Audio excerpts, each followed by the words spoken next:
Hi guys, this is Alea Jen and welcome back to my YouTube channel. So for today's video, may isa akong subscriber na nagtanong kung paano nga daw ba mag-break ng contract. So first and foremost na gagawin mo is pag-isipan mong mabuti yung gagawin mo.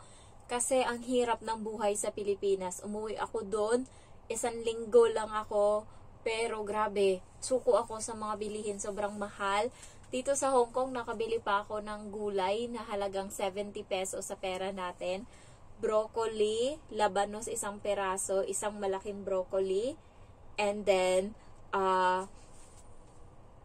kamote na nakabasket, parang 4 na perasong, hindi ko ma-explain, pero sapat na yung 1 peraso para kainin ko. And then, yung isa is yung repolyo. So, 70 pesos ko lang. Sa Pilipinas, repolyo na kalahati, 35 pesos. Hindi ko lang alam bakit sobrang mahal doon. Tapos pagdating dito, kahit pa paano naman makatarungan yung presyo. Yun nga, labanos. Ang mahal na doon, kaya nung nagsinigang ako, kulang-kulang siya sa ingredients. Kasi nga, ang mahal. Maaaray ka talaga. Buti nga, nung pagdating ko doon, meron na kaming mga gabi, kamati sa bahay. Yan, kung wala siguro, grabe. Kaya yung 1,000 ko, hapunan lang namin yon. Tapos nag-iwan ako ng konti sa karne ng baboy, tapos pinaksiw ko, nilagyan parang adobo style kasi tinatamad na ako mag-isa-gisa. So sinyot ko na lahat yung baboy, yung toyo, yung suka, yung lahat-lahat. Tinimplahan ko na, tapos sinalang ko. Ay, nagulat ako pagka umaga, wala na yung baboy kay pinulutan pala nila. So, ang mahal doon ng bilihin. Kaya kung mag-break ka ng contract, pag-isipan mong maigi. Sobra as in. Hindi mo ma-explain talaga. Yung baboy, sa sa Manila is 350 ang kilo, yung laman. Ayan. Hindi ko lang sure. Kasi dampot lang ako ng dampot. Mura doon yung manok, tsaka isda, kahit papano naman, yung tilapia, ganyan, makakabili ka pa din ng, magkano ba? Siguro 120, 1 kilo nung, yung maliit na isda, yung piniprito na maliit. So, pero sa baboy, hindi mo maano. Kaso, may patay kami noon, kaya bawal daw kaming kumain ng manok, kaya puro lang kami baboy, tsaka isda. So, ang gagawin mo pag nag-break ka ng contract is gagawa ka ng letter. Hanapin ko yung letter ng break contract sa tas ilalagay ko sa wall. I-reason mo doon kung bakit ka mag-break ng contract, ganyan. Ilagay mo yung passport mo. Basta ilalagay ko yung papel niya doon sa pinaka-thumbnail nitong video para makita mo na. Ayan. So, tapos, ang gagawin mo is pag ipasa mo siya sa post, yung nila, yung drop box nila dito, yung green na parang nakaganon siya, tas ihulog mo doon. Lagyan mo syempre ng sealed, tas sobre, tas addressan mo. Ayan, para diretso doon sa immigration. Kung ayaw mo naman, tas tinatamad ka, pwede kang mag-email sa immigration. Ilagay ko na din yung address, yung email nila. Ayan, para kompleto-kompleto na lahat. Para ilagay ko sa thumbnail. Ayan, pwede ka mag-email doon para pag nag-break ka ng contract. And huwag mong kalimutan na bigyan yung amo mo ng copy.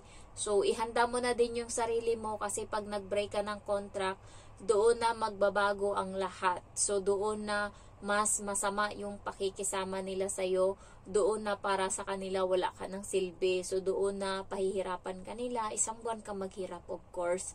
So, depende talaga. Pero, mahirap pagka-break contract. Yan yung pinaka, yun yung pinaka mahirap na buwan sa'yo. Kasi, nandun yung pinapahirapan ka. Pero, kung ikaw naman na tamad, wala kang pakialam, hayaan mo na dyan yung mga trabaho, huwag kang magpaka-stress kasi isipin mo, patigasan na lang yan ng mukha, amo mo tsaka ikaw, patigasan ng mukha, hindi ka rin naman nila, choice lang yan nila pag pinalayas ka nila, na nakapasa ka ng break contract, ibig sabihin, babayaran ka nila ngayon kasi on the spot ka nila na tinerminate. So, patigasan lang ng mukha, kaya yung sinasabi ng iba na, yun nga, mahirap kasi nag-break ka ng contract, papahirapan ka, desisyon mo sa sarili mo kung pahihirapan mo yung sarili mo. Pwede namang ipetex-petex mo na lang yan. Break ka na ng contract eh. Yung iba ganun yung ginagawa.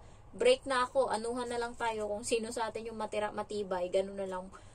Kailangan pagka ganun, matapang ka. Ganyan. So, ako, gusto ko pag nag-break ako ng contract, yung walang hard feeling ba, yung yaano ko na sana walang sabihin natin may nagbago, ganyan, didistansya na sila, hindi na sila malapit katulad ng dati. Pero, yung hindi ako aanuhin ba, yung ituturing pa rin akong tao. So, isang buwan, yung kasi, yung kaibigan ko na kapatid ng amo ko, yung amo niya, nagbago daw talaga yung ugali ng amo niya. So, nagiging na-stress na siya sa isang buwan.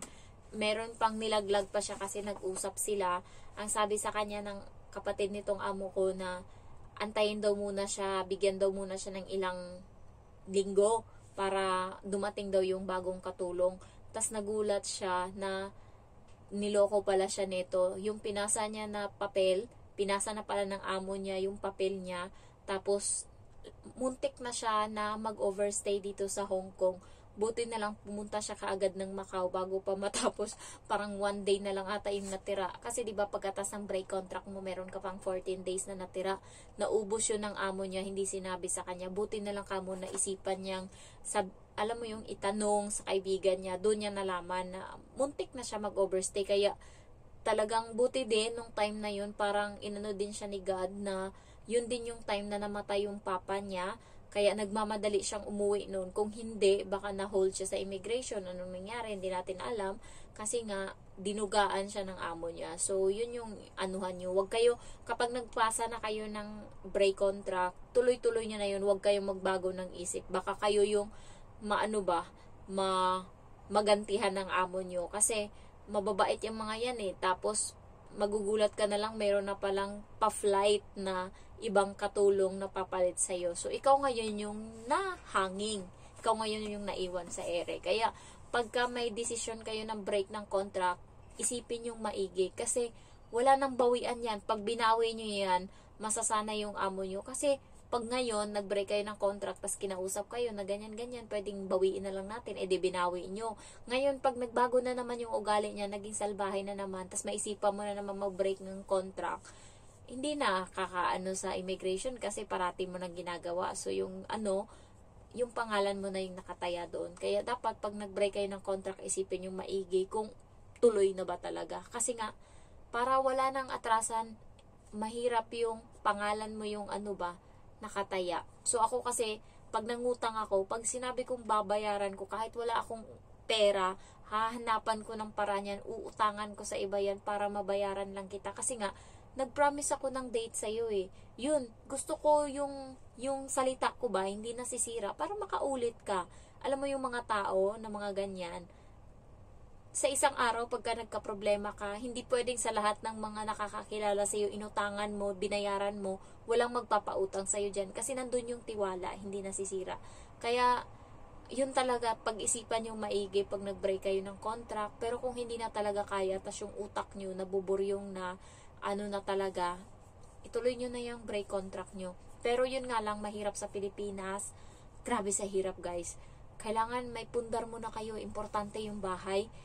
Sabi nga nila, yung bahay daw is, parang hindi tulog na investment. So, hindi siya matuturing na investment, parang liability. Kasi nga, siya, wala eh, lang bahay lang yan. Hindi ka magkakaroon ng tubo dyan, walang pumapasok sa'yo na pera. Pero yun kasi yung tirahan mo, yun kasi yung, alam mo yun, lalo sa amin sa probinsya, kailangan namin yun. Kasi nga, kapag yung bahay namin is nire-repair lang namin, tapos pag bumagyo na naman uli, gigibain niya ng bagyo, paulit-ulit ka lang mag-repair, ulit-ulit ka lang din na bagyuhin dyan. Kaya, buti na yung isahang bagsak na talaga. Ayan, so, yun, meron naman akong kalabaw doon. Pagka wala na akong pera, pwede kong mabenta. May alahas din naman kahit papano. Pero hindi ganun, 2 pares lang yung alahas ko. Tapos, tindahan, pero sa mama ko, binigay ko na yun sa mama ko eh. Yun pa lang yung pundar ko so far. Yung maituturing ko lang talaga na proud ako sa sarili ko is yung kalabaw. Kasi sa akin yun eh. Talaga yun. sa akin yun, hindi nila pwedeng makuha. Yun lang talaga yung matuturing ko, kaya dagdagan ko pa talaga yan. Kasi mostly ng mga pinupundar ko gamit, ref, ganyan, mga, alam mo yun, mga furniture, pintuan, kama, ganyan, tas bahay. So, sinabi ko sa ate ko, kung gusto niyang mag-alaga ng baboy, bilhan ko siya, ayaw niya daw. So, buti pa daw yung kalabaw kasi nga walang gastos daw sa pagkain. Yung baboy daw, magastos daw yan. So, gusto ko lang sana na mag-alaga siya ng baboy para pag uwi ko, bayaran ko na lang siya sa pinakain niya sa baboy ba. Tapos, lulutuin namin yung baboy, kakatayay namin. Yun sana yung plano ko, pero ayaw niya, di wala tayong choice. So, yun lang, sana may nakuha kayong idea. Pag nagpasa kayo ng 1-month notice, ilagay nyo siya sa bond paper, sulat kayo dyan, lalagay ko na lang sa thumbnail, okay? Tapos, kung gusto nyo i-email yun sa immigration, pwede nyo rin ihulog yun sa Dropbox. Ayan.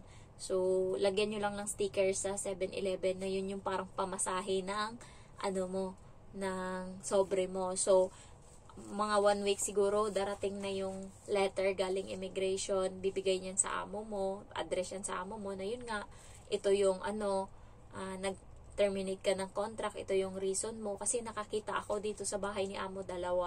So, meron pang pera na nakadikit kasi nung pagkatapos nila mag-compute. So, ayun, may mga natira pang pera. Hindi ko alam kung bakit. Pamahiin niya ng amo ko.